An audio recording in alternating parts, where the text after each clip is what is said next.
देखिए, समाज की जहाँ तक बात आती है, तो सनातन के उत्थान के लिए कार्य किया जाना चाहिए। सनातन का उत्थान हर हालत में होना चाहिए।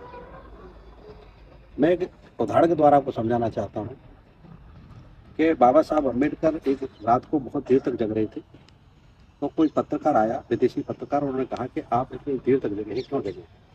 तो उन्होंने कहा कि मेरा समाज सोया हुआ है, इसलिए मैं जग रहा हूँ। मेरा समाज सोया हुआ है। बिल्कुल। तो आज यही परिस्थिति सनातन की हो गई है कि समाज के कुछ साधु संत, कुछ समाज के लिए कुछ करने वाले लोग जागे हुए हैं, बाकी सनातन सोया हुआ है। ये ज़्यादा उनको हार्ड वर्क करना पड़ रहा है, हाँ, यात्राएं हाँ, निकालनी पड़ रही हैं। इसीलिए समाज के लिए जगाने के लिए यात्राएं निकालनी पड़ रही हैं। समाज के लिए चेतना यात्राएं निकालनी पड़ रही है। अब श्री कृष्ण जन्मभूमि का ही मामला ले लीजिए। श्री कृष्ण जन्मभूमि के मामले को लेकर के कई धरातल पर युद्ध लड़ा जा रहा है। अदालत में अलग लड़ा जा रहा है, समाज के लेवल पर अलग लड़ा जा रहा है, साधु संतों को लेकर के पूरे दुनिया में एक। तो जब जब समाज सोता है तो समाज के कुछ महापुरुष जागते हैं, और वो महापुरुष इसलिए जागते हैं कि उनका समाज जागता है। बिल्कुल।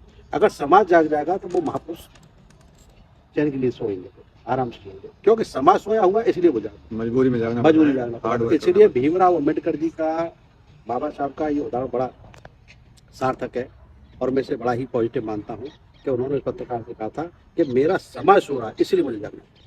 तो आज मैं मानता हूँ कि कहीं न कहीं सनातन के लोग सो रहे हैं, इसलिए चेतना यात्राएं, सनातन एकता यात्राएं, चलो गांव की ओर अभियान, या कुछ भी इस तरह के अभियान सनातन के लिए हमको चलाने पड़े। तो आज वो समय आया है कि प्रत्येक सनातनी को जागना चाहिए, प्रत्येक सनातनी को अपनी अहमियत समझनी चाहिए, और सनातन के लिए हर व्यक्ति को कार्य करना है। बहुत ज़्यादा नुकसान चाहिए। हो श्री चुका है, अभी कृष्ण जागना ही जन्मभूमि का पड़ेगा। मामला देखिए। श्री कृष्ण जन्मभूमि हमारे मंदिर तोड़ दिए गए, मंदिरों को तोड़ के मस्जिदें बना दी गई।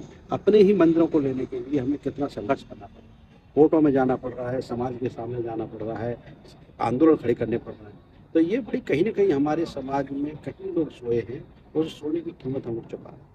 तो आज सबसे बड़ी महत्वपूर्ण बात है कि जागो, हिंदुओं जागो, सनातनियों जागो, क्योंकि आज नहीं जागे तो फिर वो समय नहीं है। क्योंकि ये दौर सनातन का स्वर्णिम काल है, और इस स्वर्णिम काल में जितने कार्य सनातन के हो जाएंगे। फिर मैं समझता हूँ कि आने वाले समय उतना समय मुझे नहीं लगता। बाकी भगवान कृष्ण की कृपा सनातन पर रहेगी। सनातन सदैव था, सनातन सदैव रहेगा, और सनातन है। भारत माता की जय। श्री कृष्ण जन्मभूमि की जय।